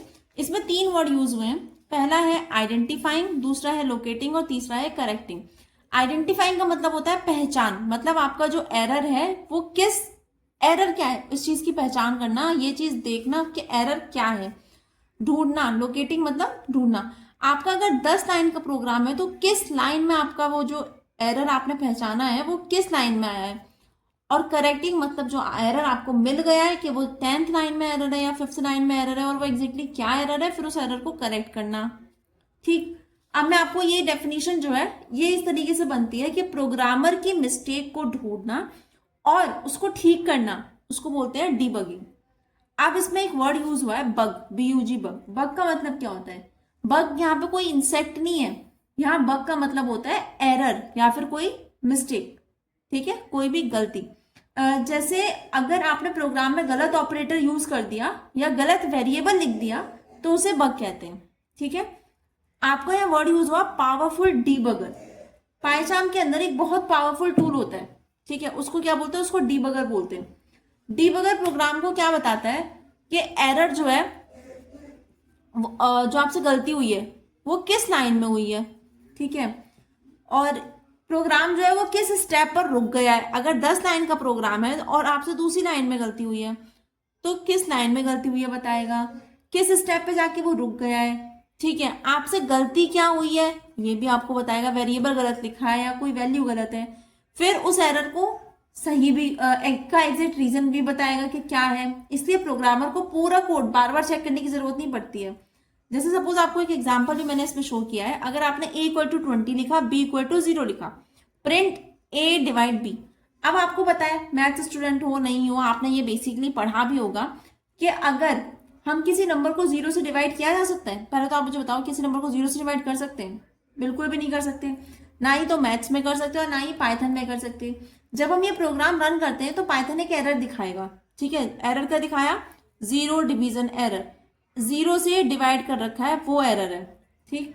तो हमने क्या किया, पाइथन ने इसमें क्या हेल्प करी, हमने ये प्रोग्राम पाइथन में रन तो किया, तो डिबगर हमें एग्जैक्ट वो लाइन हाईलाइट कर देगा, वो लाइन हाईलाइट करके दिखाएगा, मतलब ये बताता है कि जो प्रॉब्लम है ना वो प्रिंट ए डिवाइड बी वाली लाइन में। प्रोग्रामर तुरंत समझ जाता है कि 0 से डिवाइड करने की वजह जो ये जो डिबगर जो एरर आ रहा है वो 0 से डिवाइड करने की वजह से आ रहा है। इसलिए जो डिबगिंग होती है वो काफी इजी हो जाती है, जस्ट बिकॉज हमें पता लग जाता है कि हमसे एक्चुअल में गलती किस लाइन में हुई है। ठीक है, जैसे अब मैं आपको एग्जांपल बताती हूँ उसमें, easy trouble shooting. Easy trouble shooting मतलब पाइथन जो होता है वो ऑटोमेटिकली उस एरर वाली लाइन को आइडेंटिफाई कर लेता है और इसलिए प्रॉब्लम ढूंढने में जो हमें कम टाइम लगता है, तो इजी ट्रबल शूटिंग है। फास्ट एरर करेक्शन, हमसे जो गलती हुई है ना उसको वो जल्दी से जल्दी ढूंढ के उसको जल्दी से जल्दी फिक्स भी कर देता है। नेक्स्ट फीचर है आपका प्रोजेक्ट मैनेजमेंट। ठीक है, नेक्स्ट फीचर में प्रोजेक्ट मैनेजमेंट है। ये फीचर स्पेशली जो है वो बड़े बड़े सॉफ्टवेयर बनाने के लिए बहुत इंपॉर्टेंट होता है। सबसे पहले प्रोजेक्ट क्या होता है, सपोज एक सिंपल पाइथन प्रोग्राम बना रहे हो, सिर्फ एक लाइन होगी, लेकिन अगर आप हॉस्पिटल का कोई सिस्टम बना रहे हो, हॉस्पिटल मैनेजमेंट सिस्टम वाला कोई सिस्टम बनाते हो, जैसे ही मैंने आपको अभी ना मैंने आपको प्रीवियस वीडियो में समझाया था हॉस्पिटल मैनेजमेंट सिस्टम का, पेशेंट आता है, उसका रजिस्ट्रेशन होता है, उसका नाम, उसकी एज, उसका एड्रेस, उसको क्या बीमारी है, ये सब लिखी जाती है। तो इसमें क्या है, आपको अगर कोई बहुत बड़ा सिस्टम बना रहे हो, ठीक है, तो उसमें आपको बहुत सारी फाइल्स, बहुत सारे टूल्स की जरूरत होगी और साथ ही उसमें इमेजेस, लाइब्रेरी, ये सारा डेटा जो होता है ये भी चाहिए होता है आपको। अगर ये सब फाइल अलग अलग फोल्डर में होगी, ठीक है, तो प्रोजेक्ट मैनेज करना बहुत डिफिकल्ट हो जाता है। पाइचार्म को सॉल्यूशन क्या है, इसका सॉल्यूशन सिर्फ एक सॉल्यूशन है कि पाइचार्म प्रोजेक्ट मैनेजमेंट फीचर की हेल्प से ये सारी की सारी फाइल, जैसे आप यहाँ इमेज में देख सकते हो ना, मैंने इमेज बनाई थी आपके लिए, ये सारी की सारी जो फाइल्स हैं, बहुत डिफरेंट इमेज चाहिए आपको, पाइथन की फाइल चाहिए आपको, लाइब्रेरीज में जाना है, कुछ भी करना है आपको, तो आपको बहुत सारी जगह पर अपना डेटा रखना पड़ता है। ठीक है, अब ये देखो, ये एक फोल्डर की तरह यूज होता है, जैसे विंडो एक्सप्लोरर होता है ना, सेम उसी तरीके से पाइथन भी एक प्रोजेक्ट एक्सप्लोरर है। इसमें इमेज का फोल्डर होता है, इसमें पाइथन लाइब्रेरीज फाइल्स मिलती है, इसमें लाइब्रेरी मिलती है। तो मेन प्रोग्राम क्या है, सब कुछ प्रॉपरली ऑर्गेनाइज होता है। मैं आपको देखो एक एग्जांपल बताती हूँ, जैसे हॉस्पिटल फार्मेसी मैनेजमेंट सिस्टम है आपका, फार्मेसी मैनेजमेंट सिस्टम में contain login py user code. ठीक है, आपने लॉगिन करना है कि यूजर का लॉगिन आईडी का कोड क्या है, बिलिंग मेडिसिन जो है उसका बिलिंग का कोड, इन्वेंट्री मेडिसिन स्टॉक और एक्सपायरी के लिए भी एक कोड है, जैसे यहाँ ना लॉगिन पीवाई बिलिंग इन्वेंट्री, इन सबका एक कोड दिया गया है आपको। ठीक, ये पूरा प्रोजेक्ट कंट्रोल करती है। आप सोचो अगर ये सारी फाइल्स डेस्कटॉप पे इधर उधर पड़ी रहेंगी तो प्रोग्रामर को क्या है, उसे ढूंढने में डिफिकल्टी होगी। ठीक है, इसलिए ये क्या करता है, सारे के सारे प्रोजेक्ट्स को एक जगह ही इकट्ठा रखता है। नेक्स्ट फीचर है आपका इंटीग्रेटेड टर्मिनल। ठीक है, तो सपोज आपने पाइथन में पाइथन प्रोग्राम लिखा और अब आपको पाइथन पैकेज इंस्टॉल करना है, जैसे कि नम्पी या फिर पांडास। ठीक है, पाइथन, मैं आपको पहले इसकी डेफिनेशन बताती हूँ। Python include built in terminal, user do not need to open command prompt separately, the terminal is use to run Python program, install Python package, execute operating system command. ये जो feature है ना, ये बिल्कुल आपका अभी जो नेक्स्ट आप VS कोड एडिटर पढ़ोगे ना, सेम उसके जैसा फीचर है इसमें। इंटीग्रेटेड टर्मिनल इसमें भी होता है और इंटीग्रेटेड टर्मिनल VS कोड में भी मिलेगा। इंटीग्रेटेड टर्मिनल का मतलब क्या होता है, इसके अंदर क्या होता है, एक टर्मिनल अवेलेबल होता है। ठीक है, इसके थ्रू क्या होता है, हमें अलग से कोई कमांड प्रॉम्प्ट में जाके, जैसे ये एक टर्मिनल है मान लो, तो मुझे अलग से कहीं साइड में जाके सर्च नहीं करना पड़ेगा कुछ भी, मुझे यहाँ पर ये टर्मिनल दिया होता है, इसी में ये अंदर टर्मिनल इनबिल्ट होता है, इसके अंदर ये फीचर अवेलेबल होता है। मुझे कुछ भी सर्च करना है, मैं कमांड प्रॉम्प्ट में जाऊंगी, वहां पर जाके मैं जो भी मेरा कमांड है उसको मैं लिख दूंगी। ठीक है। टर्मिनल क्या होता है? एक ऐसी विंडो होती है जहां हमें कमांड लिखकर कंप्यूटर से काम करवाना होता है, जैसे पाइथन प्रोग्राम रन करना, ठीक है, या फिर लाइब्रेरी इंस्टॉल करना, या फिर जीआईटी कमांड चलाना, ये सब इसका जो यूज होता है ना, वो रन पाइथन प्रोग्राम को रन करने के लिए होता है। जैसे कि अगर आपने app.py नाम की फाइल बनाई है तो टर्मिनल में कमांड लिखेंगे पाइथन app.py और एंटर प्रेस करोगे ना, वैसे ही प्रोग्राम एग्जीक्यूट हो जाएगा। या फिर इंस्टॉल पाइथन पैकेज इंस्टॉल करने में, जैसे कि नमपी या पांडास, ये सारे पीआईपी लिखना इसके लिए बहुत जरूरी होता है। आगे आपको कोई इंस्टॉल करना है तो पीआईपी लिखो, इंस्टॉल हो जाएगा। ठीक है। Next execute operating system command.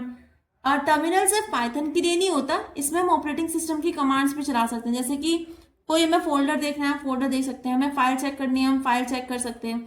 जैसे आप सपोज एक एग्जांपल से समझो, आप कॉलेज की लाइब्रेरी में जाते हो, प्रैक्टिकल कर रहे हो, अगर हर एक्सपेरिमेंट के लिए आपको अलग अलग रूम में जाना पड़े, कितना टाइम वेस्ट होगा इससे। लेकिन अगर सारे इंस्ट्रूमेंट एक ही लैब में होंगे तो प्रैक्टिकल बहुत इजीली परफॉर्म हो जाएगा। सेम उसी तरीके से इंटीग्रेटेड टर्मिनल भी प्रोग्रामर को बार बार कमांड प्रॉम्प्ट ओपन करने से बचाता है, इसलिए वो टर्मिनल में ये सारे आपको फीचर्स दे देता है। इससे क्या होता है? इससे आपका टाइम बच जाता है। Easy package installation, convenient program execution, program बहुत इजीली कन्वीनियंट वे में एग्जीक्यूट होता है, पैकेज भी हम आसानी से इंस्टॉल कर सकते हैं। ठीक है। नेक्स्ट फीचर है आपका इसमें वर्जन कंट्रोल, जीआईटी इंटीग्रेशन। अब हम आते हैं, एक प्रोफेशनल फीचर है ये इसका। ठीक है। इसका नाम है वर्जन कंट्रोल। ठीक है। सबसे पहले एक क्वेश्चन आता है, सपोज आप 6 महीने तक कोडिंग करके एक सॉफ्टवेयर बनाया। ठीक है। आपने इतना टाइम वेस्ट किया, आपने एक सॉफ्टवेयर बनाया, गलती से आपसे इंपॉर्टेंट फाइल डिलीट हो गई है मान लो, या फिर आपने कोड चेंज किया और सॉफ्टवेयर चलना ही बंद हो गया। ठीक है। तो आप क्या करोगे? अब आप पुराने वाला कोड वापस लोगे? इसी प्रॉब्लम का सॉल्यूशन है वर्जन कंट्रोल। आपकी ये पूरे का पूरा प्रॉब्लम सॉल्व कर सकता है सिर्फ एक चीज, जो है वर्जन कंट्रोल। वर्जन कंट्रोल एक ऐसा सिस्टम है जो आपके प्रोजेक्ट के हर वर्जन का रिकॉर्ड रखता है। इसलिए सब कुछ रिकॉर्ड करके रखता है, मतलब आपने कब क्या चेंज किया, किस फाइल में जाके आपने क्या चेंज किया है, और अगर जरूरत पड़े तो पुराना वर्जन भी वापस ला सकता है। ये काम होता है वर्जन कंट्रोल का। इसमें जो जीआईटी मैं बोल रही हूँ, इसका क्या मतलब है? जीआईटी क्या है? दुनिया का सबसे पॉपुलर वर्जन होता है, सबसे पॉपुलर वर्जन कंट्रोल सिस्टम है। पाइचाम में जिट सबसे पहले से ही इंटीग्रेटेड होता है, मतलब ये आप जब इसको चलाएंगे ना पाइचाम को, ये सॉफ्टवेयर इनबिल्ट है, ये फीचर आपको उसके अंदर मिलेगा ही मिलेगा। इसलिए प्रोग्रामर जो होते हैं वो डायरेक्टली पाइचाम के अंदर गिट का यूज करते हैं। ठीक है। ये काम कैसे करते हैं? जैसे आप एक फ्लो चार्ट देख रहे होगे, how git work in pipe working directory. ये वो जगह है जहां प्रोग्रामर कोडिंग करता है, फाइल्स क्रिएट करता है, उसको एडिट करता है। स्टेज, जब प्रोग्रामर डिसाइड करता है ना कि ये चेंज सेव कर, जो भी उसने चेंजेस किए वो उसको सेव करने, तो फाइल्स को स्टेज किया जाता है, यानी जीआईटी को बताया जाता है कि ये चेंज इंपॉर्टेंट है। कमिट, कमिट का मतलब होता है चेंज को परमानेंटली सेव करना। हर कमिट एक चेक पॉइंट की तरह होता है कि आपने देखो, आपने यहाँ कोई चेंज किया, आपने उसको सेव किया, ये क्या करता है? ये उसको एक बार कंफर्मेशन लेता है कि आपको पक्का ये सेव करना है, आपको कोई मतलब आपको एक और बार रीचेक करना है, गलती से हमसे क्लिक हो जाता है, इसलिए ये हमसे सिर्फ और सिर्फ एक बार लास्ट कंफर्मेशन लेता है। ठीक है। पुश क्या होता है? पुश का मतलब है अगर प्रोजेक्ट जीआईटी हब पर है तो कमिट के बाद चेंज को इंटरनेट पर अपलोड कर दिया जाता है, इस प्रोसेस को पुश कहते हैं। ठीक है।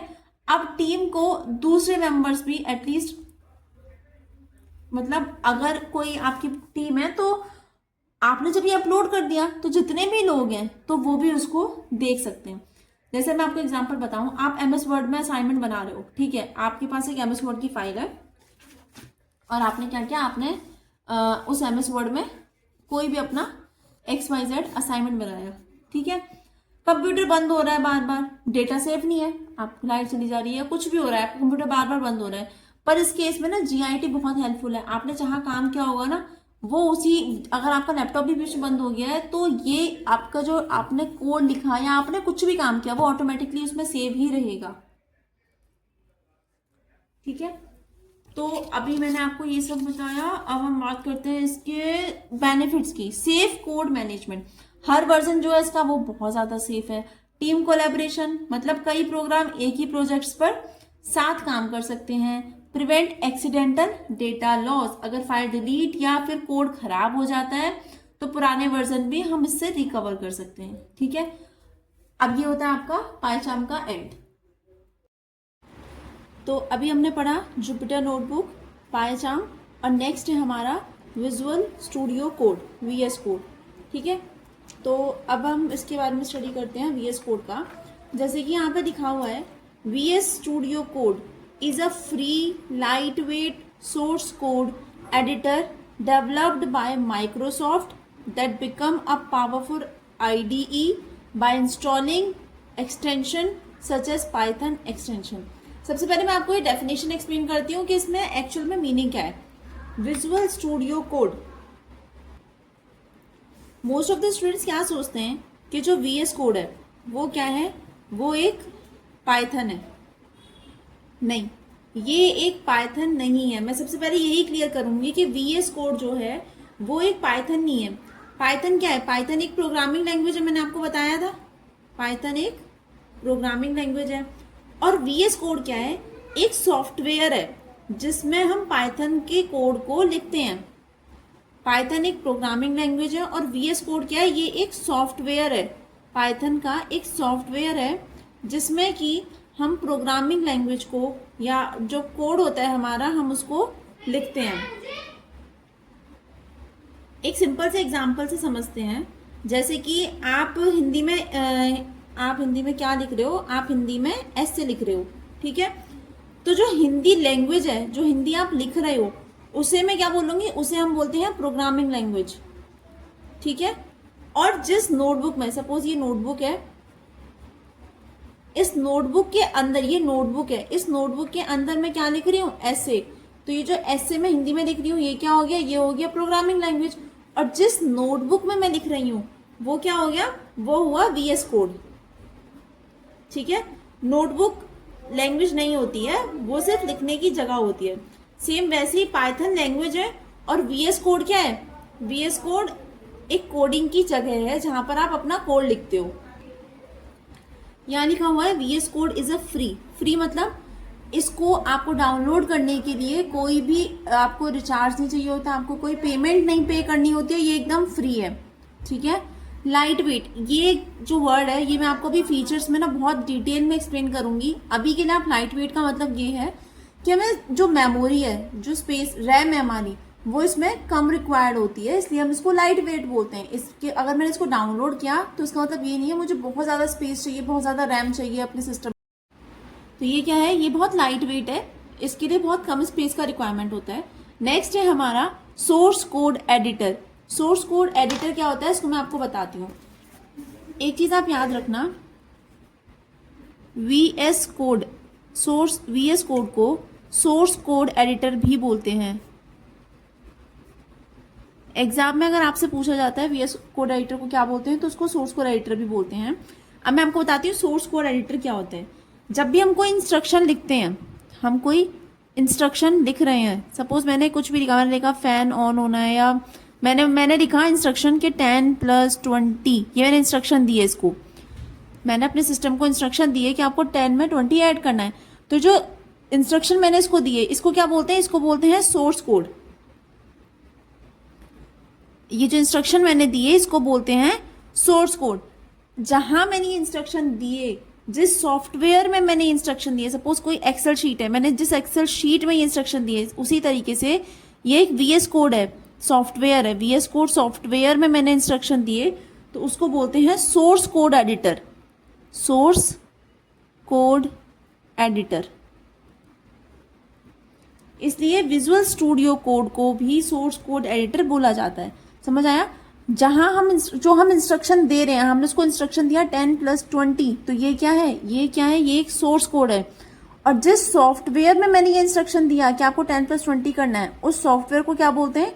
Source code editor. इसलिए वीएस कोड एडिटर को भी सोर्स कोड एडिटर बोला जाता है। Developed by Microsoft. किसने डेवलप किया इसको? माइक्रोसॉफ्ट ने। वीएस कोड को किसने डेवलप किया? माइक्रोसॉफ्ट ने। माइक्रोसॉफ्ट क्या है? माइक्रोसॉफ्ट एक बहुत बड़ा सॉफ्टवेयर कंपनी है, ठीक है। इस कंपनी ने window operating system, Microsoft word और एक्सेल, पावर पॉइंट और वीएस कोड, ये सब इस माइक्रोसॉफ्ट ने डेवलप किया। एग्जाम में डायरेक्टली ये क्वेश्चन भी आ सकता है, who develop visual studio code. तो आपको याद रखना है Microsoft develop visual studio code.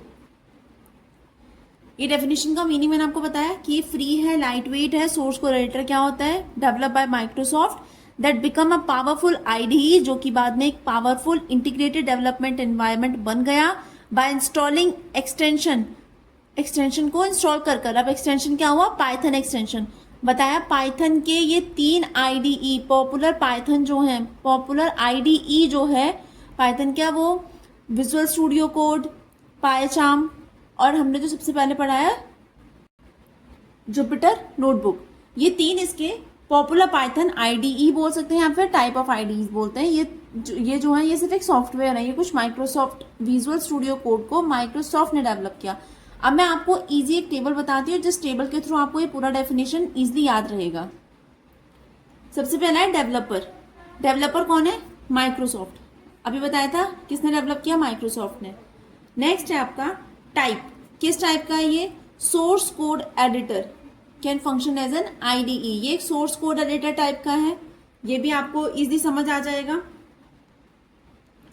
Licence, free and open source. Free मतलब आपको इसको डाउनलोड करने के लिए पे नहीं करना पड़ेगा, ये इजीली आप इंस्टॉल करोगे, और ये स्टूडेंट्स के लिए सबसे बहुत बड़ा एडवांटेज है क्योंकि ये फ्री है।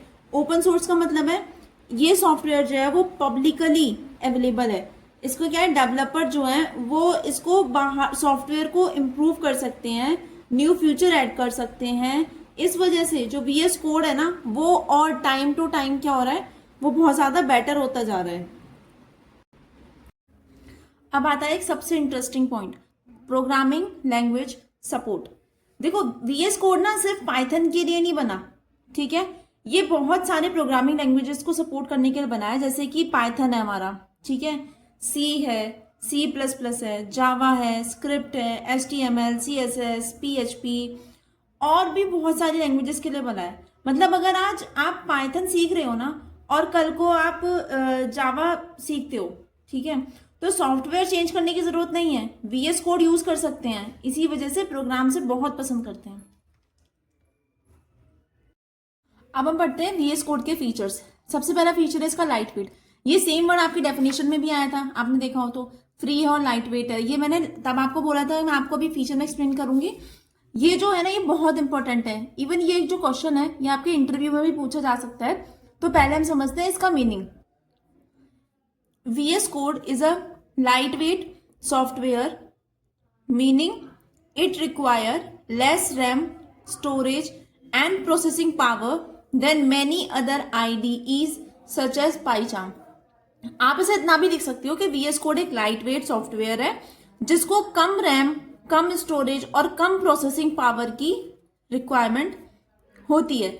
इसमें तुम्हें क्या स्पेस भी कम चाहिए होता है, तुम्हें रैम भी कम चाहिए, इसमें स्टोरेज भी कम चलती है, तो ये इसीलिए इसको हम लाइट वेट बोलते हैं। मैं आपको एक एग्जाम्पल के थ्रू बताती हूँ इसको। सपोज करो कि 2 स्कूल बैग है, ठीक है, एक बैग का जो वेट है वो 15 किलो है और दूसरे बैग का जो वेट है वो 3 किलो है, ठीक है। कौन सा बैग उठाना इजी होगा? ऑब्वियसली 3 किलो वाला जो है जिसमें वेट 3 kg है वो उठाना वाले बहुत आसान होगा। कंप्यूटर के लिए भी लाइट वेट सॉफ्टवेयर चलाना ना इजी होता है, इसीलिए VS कोड जो है वो एक लाइट वेट सॉफ्टवेयर है। जितना लाइट वेट होगा उतना ही आसानी से कंप्यूटर उसको चला सकता है। It start quickly and work smoothly. ये बहुत जल्दी स्टार्ट हो जाता है और बहुत ही स्मूथली काम करता है। आप इसका इतना पॉइंट याद रखो। इवन ऑन एन एवरेज और लो कॉन्फ़िगरेशन कंप्यूटर, अगर आपका कंप्यूटर एक एवरेज भी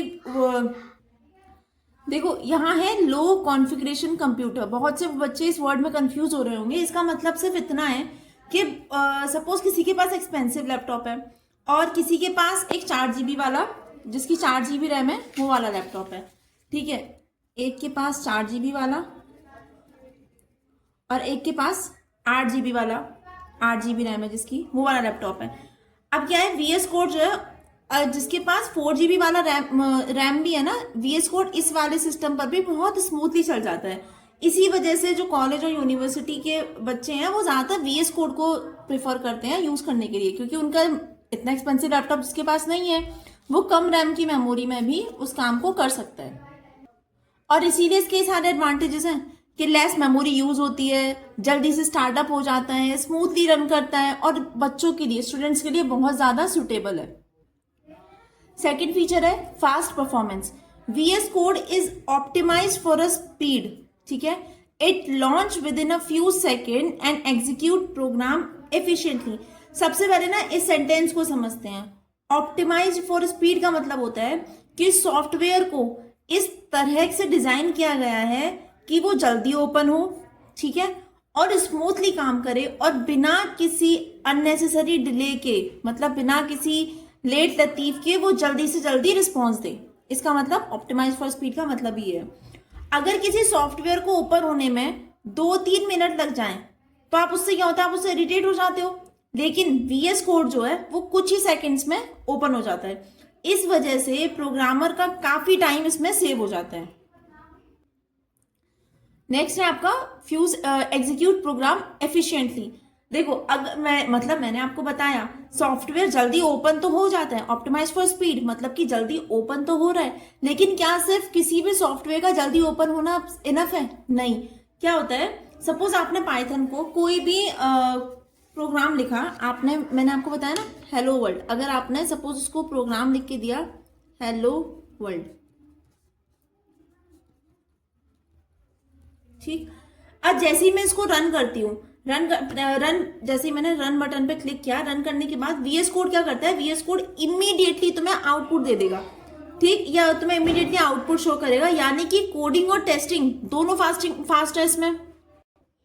इसीलिए डेफिनेशन में बोला गया है एग्जीक्यूट प्रोग्राम एफिशिएंटली, क्योंकि ये बहुत ही जल्दी आपको टेस्टिंग दोनों मतलब कोडिंग का और टेस्टिंग का दोनों का रिजल्ट बहुत जल्दी देता है ये, ठीक है। नेक्स्ट पॉइंट है even when working on a large project VS code remains responsive. अगर आप बड़े बड़े लार्ज प्रोजेक्ट पर काम कर रहे हो तब भी हमारा VS कोड रिस्पॉन्सिव है। सपोज मान लो आपने एक प्रोजेक्ट बनाया, मतलब 10 लाइन का प्रोजेक्ट नहीं है, वो 500 से 1000 लाइन का प्रोजेक्ट है आपका, ठीक है। जैसे कि अब 500-1000 लाइन का प्रोजेक्ट क्या हुआ, हॉस्पिटल मैनेजमेंट सिस्टम। मैंने आपको स्टार्टिंग में जब पाइथन का इंट्रोडक्शन दिया है तो मैंने आपको हॉस्पिटल मैनेजमेंट सिस्टम डिटेल में समझाया है, तो आप उस वीडियो को मिस मत करना, आप वहां से हॉस्पिटल मैनेजमेंट सिस्टम वाला पार्ट समझना, ठीक है। हॉस्पिटल मैनेजमेंट सिस्टम हो गया, या फिर मेडिकल स्टोर पे जो हम बिलिंग करते हैं ना, मेडिकल स्टोर की बिलिंग हो गई, ठीक है। इतने बड़े बड़े प्रोजेक्ट्स हम बनाते हैं तो VS कोड क्या है, VS कोड इसमें बहुत स्मूथली काम करता है। जैसे कि आपको कोई टाइपिंग करनी है तो टाइपिंग जल्दी करता है, आपको स्क्रॉलिंग करनी है तो स्क्रॉलिंग जल्दी करके देगा, आपको कोई वर्ड सर्च करना है सर्चिंग करके देगा, आपको कहीं एडिटिंग करनी है तो वो एडिटिंग भी करेगा। ये सारे के सारे काम ना वो बहुत ज्यादा फास्ट करता है। इस वजह से जो प्रोफेशनल्स है ना वो VS कोड का यूज ज्यादा करते हैं। अब जैसे मैं इसके एडवांटेज की बात करूं तो क्विक स्टार्टअप, जल्दी स्टार्ट हो जाता है, 20-30 बार सॉफ्टवेयर ओपन कर सकता है 20-30 मिनट में, ठीक है। और क्विक स्टार्टअप, ये जल्दी ओपन हो जाता है। सेकंड है स्मूथ कोडिंग एक्सपीरियंस, कोडिंग जो आप इसको कमांड दे रहे हो वो बहुत स्मूथ है। फास्टर एग्जीक्यूशन, रिजल्ट जल्दी देता है। इम्प्रूव प्रोडक्टिविटी, तो फिर जो हमें रिजल्ट मिलता है उसकी इम्प्रूवमेंट, मतलब उसका जो मुझे रिजल्ट मिल रहा है वो बहुत जल्दी और इंस्टेंट मिलता है। फास्ट कोडिंग होती है और फास्ट ही रिजल्ट मिलेगा इसमें आपको। अब मैं बात करती हूँ उसके थर्ड फीचर की, इंटेलिसेंस, स्मार्ट कोड कंप्लीशन। देखो इंटेलिजेंस का मतलब क्या है, it is an intelligent code completion feature. ये क्या है, ये एक इंटेलिजेंट कोड कंप्लीशन फीचर है। सपोज ये क्या करता है, ये ना अपने आप से वर्ड को गेस कर लेता है कि जो मेरा प्रोग्रामर है वो अगला वर्ड क्या लिखने वाला है। अब मैं आपको एग्जांपल मैंने यहाँ दिखा रखे हैं आपको। जैसे आपने ना सिर्फ IM लिखा, आपने जब कमांड दिया तो आपने सिर्फ IM लिखा। अब वो IM से रिलेटेड जितने भी उसके VS कोड के पास जितने भी वर्ड्स होते हैं वो आपको सारे के सारे वर्ड सजेस्ट कर देगा। जैसे इम्पोर्ट लिब, ये सारे वर्ड्स आपको सजेस्ट करेगा। आपने प्रिंट लिखना चाहा तो प्री लिखा तो प्री से रिलेटेड जितने भी वर्ड्स हैं ये आपको सारे वर्ड सजेस्ट कर देगा। तो ये क्या करता है, ये अपने आप से आपको वर्ड सजेस्ट कर देता है। उस अकॉर्डिंग जैसे आपने कुछ भी लिखा प्री, तो उस अकॉर्डिंग ये आपको सजेशन शो करता है। देखो व्हाट्सएप आज के टाइम पे हम सब यूज करते हैं।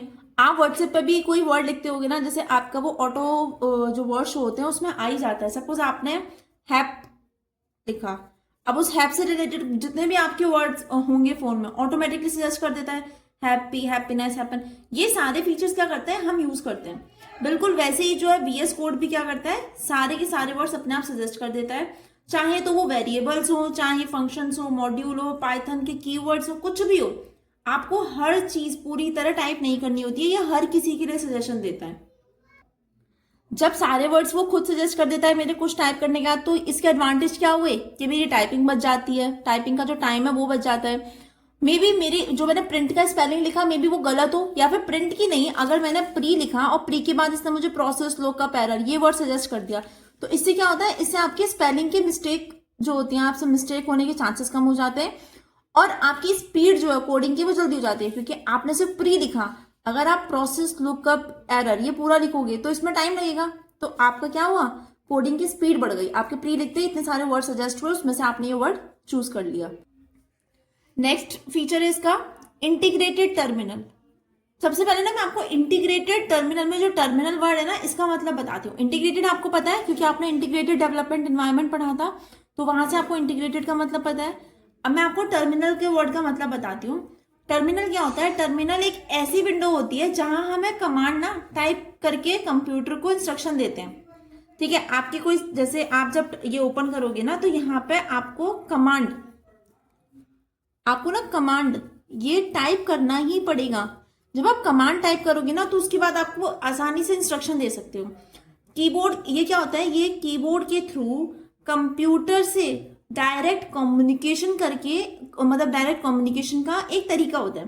सिंपल लैंग्वेज में समझो कि अगर माउस से हम कंप्यूटर को क्लिक करके इंस्ट्रक्शन देते हैं, तो टर्मिनल में क्या करते हैं, टर्मिनल में हम कमांड लिखकर कंप्यूटर को इंस्ट्रक्शन देते हैं। अब इंटीग्रेटेड टर्मिनल की बात करूं, VS Code provide a built-in terminal so user do not need to open command prompt separately. Normally जब हम कंप्यूटर में कोई कमांड चलाते हैं, ठीक है, तो हमें कमांड प्रॉम्प्ट मतलब CMD कमांड प्रॉम्प्ट हमें ये लिखना पड़ता है, या फिर आप लिख सकते हो पावर शेल। ठीक है, या फिर आप लिख सकते हो पावर शेल। आप पावर शेल ओपन करते हो, लेकिन VS कोड के अंदर क्या होता है, VS कोड के अंदर एक टर्मिनल दिया होता है। VS कोड जब आप स्क्रीन पे ओपन करोगे, जब आप पाइथन इंस्टॉल करोगे और वहां VS कोड ओपन करोगे, तो आपको क्या होता है, वहां एक टर्मिनल दिया होता है। इसमें क्या होता है, मुझे अलग से किसी और साइट में जाकर वहां पे मुझे, जैसे सपोज मैं आपको इजी से समझाती हूँ। आपको ना ये आपका पाइथन है, ठीक, अब क्या है, आपको कुछ सर्च करना है तो आपको सेपरेटली कोई फाइल ओपन नहीं करनी पड़ेगी। ठीक है, सेपरेटली कोई फाइल ओपन नहीं करनी है, आपको इसी पाइथन के अंदर, इसी VS कोड के अंदर आपको यहाँ पर कमांड, आपको कोई भी इंस्ट्रक्शन देना है तो आपको यहाँ कमांड प्रॉम्प्ट देना पड़ेगा। जैसे आप यहाँ कमांड प्रॉम्प्ट दोगे ना तो आप यहीं पे लिख सकते हो, आपको कोई दूसरी साइट ओपन नहीं करनी है इसके लिए। ये क्या होता है, ये अब यहाँ मैंने वर्ड यूज किया ना बिल्ट इन टर्मिनल, ये उसी के अंदर एक फीचर होता है जिसमें आपको कोई और, no need to open a command prompt separately, आपको सेपरेटली कोई साइट ओपन नहीं करनी पड़ती है कमांड देने के लिए। ये एक इनबिल्ट फीचर होता है, उसके अंदर का ही ये फीचर होता है। देखो अब क्या है टर्मिनल, देखो अब इसके यूज देखते हैं। Terminal can be use to run Python program, Python program को रन करने के लिए। अब सपोज मैंने ना एक फाइल बनाई और मैंने उस फाइल का जो नाम रखा, मैंने उस फाइल का नाम रखा है hello.py। मैंने एक फाइल बनाया, इसका नाम मैंने hello.py लिखा। अब क्या करा, अब मैंने उसके अंदर लिखा प्रिंट वेलकम टू स्कोरवेल। मैंने उसके टर्मिनल में, उसके सर्च में जाकर मैंने उसके टर्मिनल में लिखा पाइथन hello.py, तो उसने क्या किया, ऑटोमेटिकली ये चीज उठा ली कि अच्छा आपने ये कमांड दिया था और इसका जो फाइल का नाम था वो hello.py था, तो वो ऑटोमेटिकली आपको आउटपुट दे देगा, आपको अलग से सेपरेटली फाइल ओपन करने की नीड नहीं पड़ती। ये सारी जो चीजें हैं वो थोड़ा सा कॉम्प्लिकेटेड है पाइथन में। मैं आपको इनका एक प्रैक्टिकल लास्ट में वीडियो बना के शेयर करूंगी, जिससे आपको स्टार्टिंग से लेके पाइथन हमने इंस्टॉलेशन और इंटीग्रेटेड डेवलपमेंट या फिर पाइथन क्या है वहां से लेके एंडिंग तक आपको ये सारी चीजें आसानी से समझ आए, क्योंकि हम प्रैक्टिकली कोई चीज पढ़ते हैं या देखते हैं तो हमें जल्दी समझ आता है। नेक्स्ट यूज है इसका, इंस्टॉल पाइथन लाइब्रेरी। पाइथन में क्या होता है, पाइथन में ना बहुत सारी लाइब्रेरीज होती हैं।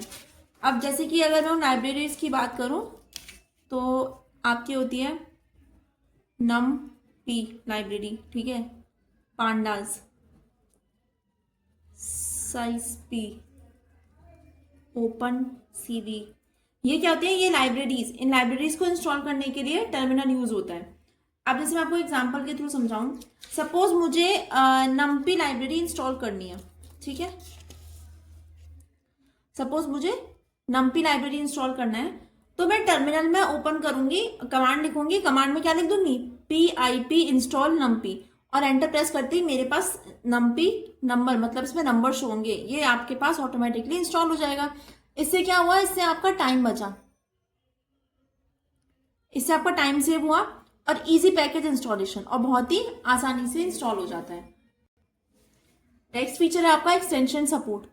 One of the biggest strength of VS code is it's extension marketplace. इसमें क्या है, एक्सटेंशन का मतलब क्या होता है, एक्सटेंशन जो है वो एक छोटा सा सॉफ्टवेयर होता है जो VS कोड के अंदर ना न्यू फीचर्स ऐड करता है। ये क्या करता है, VS कोड के अंदर न्यू फीचर्स ऐड करता है, ठीक है। अब सिंपल लैंग्वेज में हम एक्सटेंशन का मतलब ये बोल सकते हैं कि एक्सटेंशन क्या करता है, ये एक एक्स्ट्रा पावर की तरह काम करता है, ये एक्स्ट्रा पावर की तरह काम करता है। Extension add new features without changing the main software. Main software को चेंज करे बिना उसमें न्यू फीचर्स ऐड करना।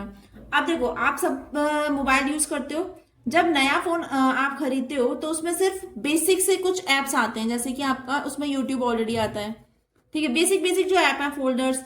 आपको इंस्टाग्राम चाहिए तो व्हाट्सएप चाहिए, यूट्यूब चाहिए तो प्ले स्टोर से इंस्टॉल करते हो। फोन तो सेम वही रहता है ना, आप सारे जो यूट्यूब, फेसबुक, इंस्टाग्राम ये सब डाउनलोड करते हो। अब बस नए फीचर्स जो ऐड हो जाते हैं, बिल्कुल इसी तरीके से क्या है, VS कोड में भी हम एक्सटेंशन इंस्टॉल करते हैं, हम इसमें एक्सटेंशन इंस्टॉल करते हैं, और सॉफ्टवेयर तो वही रहता है, लेकिन उसकी कैपेबिलिटी जो होती है वो और ज्यादा बढ़ जाती है। सबसे ज्यादा पॉपुलर जो एक्सटेंशन है वो उसमें आता है पाइथन एक्सटेंशन। ये पाइथन प्रोग्रामिंग के लिए सबसे इंपॉर्टेंट एक्सटेंशन है।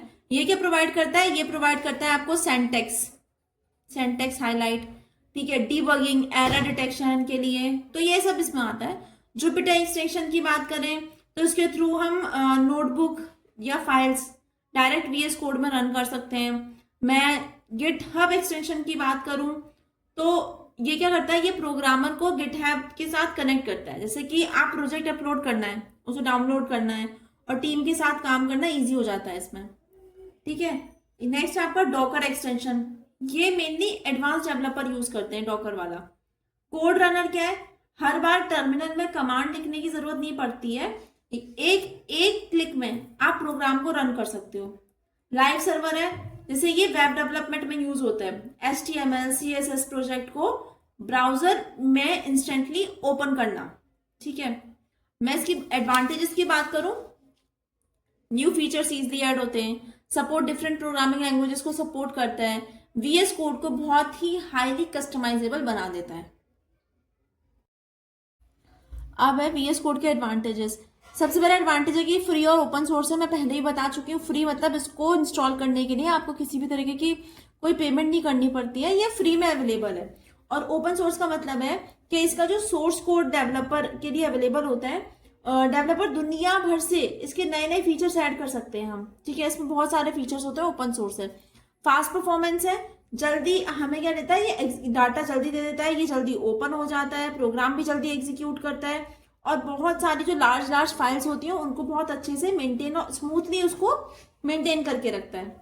लाइट वेट है, लाइट वेट मैं आपको बता चुकी हूँ पहले उसमें इसके फीचर्स में, कि इसमें जो रैम होती है वो कम रिक्वायर्ड होती है, स्टोरेज कम रिक्वायर्ड होती है, प्रोसेसर कम रिक्वायर्ड होता है, और इसकी बहुत कम स्पेस में भी आ जाता है। हाईली कस्टमाइजेबल, हर प्रोग्रामर की जो रिक्वायरमेंट है ना वो अलग अलग होती है। जैसे किसी को पाइथन चाहिए, किसी को वेब डेवलपमेंट चाहिए, तो अलग अलग चाहिए। तो VS कोड क्या करता है, VS कोड में अपनी रिक्वायरमेंट्स के अकॉर्डिंग आप एक्सटेंशन इंस्टॉल कर सकते हो। नेक्स्ट एडवांटेज है इसका, सपोर्ट मल्टीपल प्रोग्रामिंग लैंग्वेज, बहुत सारी प्रोग्रामिंग लैंग्वेज को सपोर्ट करता है, जैसे कि C++, जावा स्क्रिप्ट, ये सब मैंने आपको बताया था, तो ये इन सबको भी सपोर्ट करता है। Excellent extension ecosystem. VS Code के पास हजारों एक्सटेंशन अवेलेबल होते हैं, जैसे कि पाइथन एक्सटेंशन इसके पास अवेलेबल होता है, ठीक है, जुपिटर इसके पास अवेलेबल है, और डॉकर इसके पास अवेलेबल है। ये सारे फीचर्स अभी मैंने आपको बताए थे, सेम सारा वही है, इसके यही एडवांटेज है। ये सारे जो एक्सटेंशन है ये क्या करते हैं, ये सॉफ्टवेयर को और भी ज्यादा पावरफुल बना देते हैं। बिल्ट इन गेट इंटीग्रेशन, इसके अंदर बिल्ट इन मतलब कि इसके अंदर ऑलरेडी गेट इंटीग्रेशन का सिस्टम होता है। ये आपके प्रोजेक्ट के हर वर्जन को रिकॉर्ड करता है। जैसे सपोज आपने कोडिंग में कोई मिस्टेक कर दी है, ठीक है, और ये क्या करता है, गिट क्या करता है, गिट के हेल्प से प्रीवियस जितने भी वर्जन हैं, ठीक है, वहां पर आप वापस जा सकते हो। वीएस कोड में गिट ऑलरेडी इंटीग्रेटेड होता है, इसलिए गिट का जो यूज करना बहुत ज्यादा हमें इजी होता है। इंटीग्रेटेड टर्मिनल भी मैंने आपको बताया था, हमें कोई अलग कमांड देने के लिए हमें अलग से कोई साइट या मतलब कोई भी सर्च में हमें नहीं करना पड़ता। इसके अंदर इनबिल्ट होता है कि हमें ऑलरेडी वहां कमांड प्रॉम्प्ट में हम कमांड लिख सकते हो, यहां से हम पाइथन प्रोग्राम भी रन कर सकते हैं, लाइब्रेरीज भी इंस्टॉल कर सकते हैं, कमांड को एग्जीक्यूट भी कर सकते हैं। पावरफुल डीबगिंग टूल, मतलब कि अगर आपने कोई गलती करी है, आपसे कोई एरर है, कोई मिस्टेक हुई है, तो ये उसको भी बहुत जल्दी आइडेंटिफाई कर लेता है। तो ये एक पावरफुल डीबगिंग टूल भी है इसके पास। Suitable for beginner and professionals, जिनको अभी पाइथन में शुरुआत है उनके लिए भी, और जो बहुत अच्छा एक्सपर्टीज कर चुके हैं उनके लिए भी, दोनों के लिए बहुत ज्यादा सुटेबल है। तो ये 10 इसके एडवांटेज थे। अब इसके थोड़े डिसएडवांटेजेस भी पढ़ लेते हैं हम। इसके डिसएडवांटेजेस क्या है, देखो, जब हर सॉफ्टवेयर की कुछ एडवांटेज है तो हर चीज के कुछ ना कुछ लिमिटेशंस, कुछ ना कुछ डिसएडवांटेजेस भी होंगे। तो इसके जो डिसएडवांटेज है वो हम पढ़ते हैं। सबसे पहला है many advance features require additional extension, ठीक है। इसका मतलब क्या है, वीएस कोड जो है वो एक बेसिक इंस्टॉलेशन है, ठीक है, बहुत सिंपल होता है। लेकिन अगर आपको पाइथन, ठीक है, या फिर आपको जावा, वेब डेवलपमेंट, डेटा साइंस, अगर ये सारी एक्सटेंशन इंस्टॉल करनी पड़ती है ना, तो बिगिनर्स के लिए थोड़ा सा कंफ्यूजिंग हो जाता है ये, ठीक है। इसलिए क्या आता है, इट रिक्वायर्स एडिशनल एक्सटेंशन की जरूरत पड़ती है। तो जो शुरुआती जो बच्चे सीख रहे होते हैं उनको थोड़ा बिगिनर्स के लिए थोड़ा सा हार्ड हो जाता है। सेकेंड है इनिशियल स्टेप में टेक सम टाइम्स, जैसे जब आप पहली बार वीएस कोड को इंस्टॉल करते हो ना, तो सिर्फ सॉफ्टवेयर को इंस्टॉल कर लेना इनफ नहीं होता। सिर्फ आपने सॉफ्टवेयर इंस्टॉल कर लिया, वहां आपका काम खत्म नहीं होगा। उसके बाद आपको पाइथन इंस्टॉल करना पड़ता है, ठीक है, पाइथन के साथ आपको उसका एक्सटेंशन इंस्टॉल करना पड़ता है कि क्या एक्सटेंशन होगा। उसके बाद आपको इंटरप्रेटर चूज करना पड़ता है कि हम इंटरप्रेटर क्या यूज करेंगे, ये सब सेटअप करना पड़ता है आपको। और इनिशियली जब इसमें इनिशियल सेटअप होता है तो उसमें थोड़ा बहुत टाइम लग जाता है, इसलिए टाइम कंज्यूमिंग भी है। थर्ड डिसएडवांटेज, बिगिनर्स में need guidance while installing extension. जो बिगिनर्स हैं उनको गाइडेंस की जरूरत होती है। अगर किसी स्टूडेंट ने पहली बार इस प्रोग्रामिंग को स्टार्ट किया है तो उसे समझ नहीं आता कि कौन सी एक्सटेंशन उसे इंस्टॉल करनी है। जैसे आप लोगों, आपको भी समझ नहीं आएगा कि आपको ये एक्सटेंशन इंटरप्रेटर कैसे सिलेक्ट करें, कौन सा एक्सटेंशन हम डाउनलोड करें, पाइथन का लेटेस्ट वर्जन कौन सा होगा, क्या डाउनलोड करें। तो अभी ये सिर्फ आपके लिए थोड़ा कंफ्यूजिंग है, इसलिए इसको समझने के लिए ना आपको गाइडेंस की जरूरत पड़ती है। आप बिना गाइडेंस के, जब तक कोई आपको सिखाएगा नहीं, आप इसे चला नहीं पाते हो अच्छे से। फोर्थ है टू मेनी एक्सटेंशन में रिड्यूस परफॉर्मेंस। जब आप जरूरत से ज्यादा बहुत सारे एक्सटेंशंस को इंस्टॉल कर लेते हो ना, तो इससे क्या होगा, सॉफ्टवेयर हैवी हो जाता है। आपको जब पता ही नहीं है एग्जैक्ट में कौन सा एक्सटेंशन डाउनलोड करना है और आप एक्सटेंशन डाउनलोड करे जा रहे हो, तो उससे क्या हो गया, आपका सॉफ्टवेयर बहुत हैवी हो गया। और हैवी होने से उसकी रैम जो होती है वो ज्यादा यूज हो रही है और स्पीड क्या होती है, स्लो हो जाती है। इसलिए सिर्फ वो एक्सटेंशन इंस्टॉल करने होते हैं जो आपके काम की ओर, और इसके लिए क्या चाहिए होती है, इसके लिए आपको गाइडेंस चाहिए होती है प्रॉपर कि कौन सा इंस्टॉलेशन काम का है। नेक्स्ट हमारा टॉपिक आता है pharmacy application of VS Code. अब देखो, इन सब्जेक्ट इंट्रोड्यूस हुआ है आपके सिलेबस में, तो क्या रीजन है वो भी हमें पता होना चाहिए। अब क्या है, हम बी फार्मेसी कर रहे हैं और प्रोग्रामिंग का फार्मेसी से क्या रिलेशन है। आज के डिजिटल हेल्थ केयर वर्ल्ड में प्रोग्रामिंग का रोल बहुत ज्यादा बढ़ गया। ये सब्जेक्ट इंट्रोड्यूस करने का रीजन भी बहुत मोटिव है इस चीज के पीछे, इसलिए ये सब्जेक्ट इंट्रोड्यूस करा गया है। हमने सब कुछ पढ़ा, हमने वीएस कोड पढ़ा, हमने पाइथन पढ़ा, हमने जुपिटर पढ़ा, इंटीग्रेटेड डेवलपमेंट एनवायरनमेंट पढ़ा, पाइथन इंस्टॉलेशन पढ़ा। अब हमें देखना है कि हमने इसे पढ़ा तो है, बट हमारे किस काम का है ये वीएस कोड इसमें। तो सबसे पहले हमारा हॉस्पिटल मैनेजमेंट सिस्टम। ठीक है। अगर आप ये आपका सबसे पहला एप्लीकेशन है, आप हॉस्पिटल जाते हो, ठीक है। आजकल हॉस्पिटल का सारा डेटा कंप्यूटर पर मेंटेन होता है। जैसे पेशेंट का रजिस्ट्रेशन होता है सबसे पहले, medical record, appointment scheduling, doctors की पूरी इंफॉर्मेशन, बिलिंग, ये सारे क्या आता है, ये सारा का सारा सॉफ्टवेयर पाइथन और वीएस कोड की हेल्प से डेवलप किया जाता है। अब जैसे आप एक एग्जांपल के थ्रू समझो, सपोज कोई पेशेंट है और वो पेशेंट क्या हुआ, वो हॉस्पिटल में आया है, ठीक। अब उसका जो रिसेप्शनिस्ट है उसने उसका नाम, उनकी एज क्या है, उसका एड्रेस क्या है, ये सारी की सारी, और उसको डिजीज क्या है एक्चुअल में, उसको वो जितने भी वो अपनी बीमारी के सिम्टम्स बता रहा है ना, वो सारे सिम्टम्स उसने क्या किया, उसने ये डिजीज सारी एक सिस्टम पर नोट डाउन कर ली। ये इन्फॉर्मेशन क्या है, ये इन्फॉर्मेशन हॉस्पिटल मैनेजमेंट सॉफ्टवेयर में सेव हो जाती है, उनके सॉफ्टवेयर पर सेव हो गई। अब इस सॉफ्टवेयर को बनाने के लिए डेवलपर क्या करता है, जो ये सॉफ्टवेयर कैसे बना, हम कौन है, हम डेवलपर है, तो इस सॉफ्टवेयर को बनाने के लिए डेवलपर क्या है, वो वीएस कोड का यूज करता है। ये सारा का सारा काम वीएस कोड के थ्रू वो करता है, ठीक है। सेकंड है आपका pharmacy billing system. Medical store में दिन में हजारों दवाई बिकती हैं, ठीक है। उनकी मैनुअल बिलिंग करना बहुत ज्यादा टाइम कंज्यूमिंग प्रोसेस है, इसलिए बिलिंग सॉफ्टवेयर यूज होता है, ठीक है।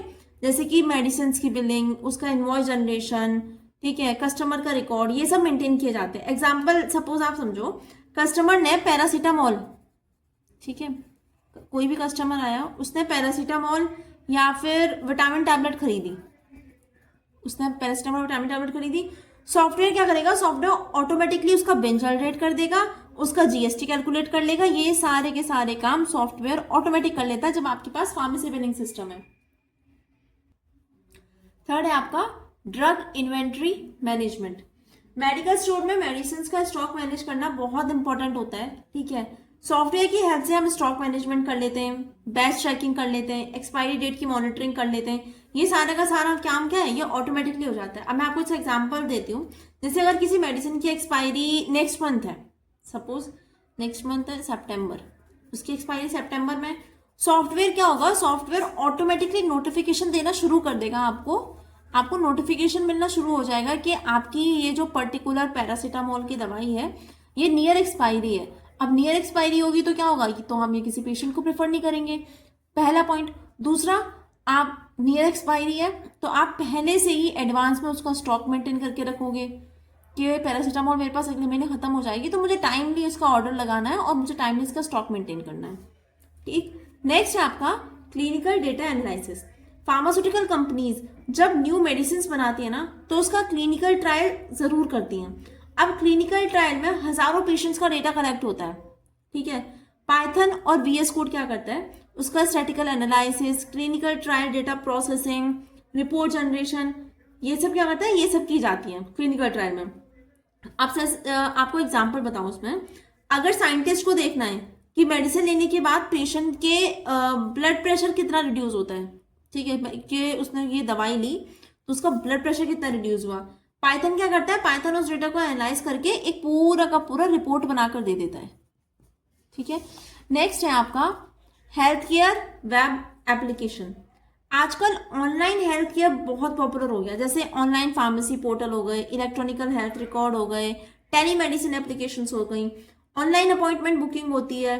इन सब में क्या होता है, ये इन सब में वेब एप्लीकेशन को डेवलप करने के लिए प्रोग्रामर वीएस कोड का यूज करते हैं, ठीक है। सपोज है अगर आप ऑनलाइन मेडिसिन ऑर्डर करते हो, ठीक है, तो उस वेबसाइट या एप्लीकेशन को डेवलप करने के लिए, जैसे आपका अपोलो का ऑनलाइन आप जाके अगर कोई दवाई ऑर्डर करते हो, तो इस वेबसाइट या एप्लीकेशन को डेवलप करने के लिए डेवलपर ने क्या किया, इसने वीएस कोड जैसे टूल्स का यूज करा, ठीक है।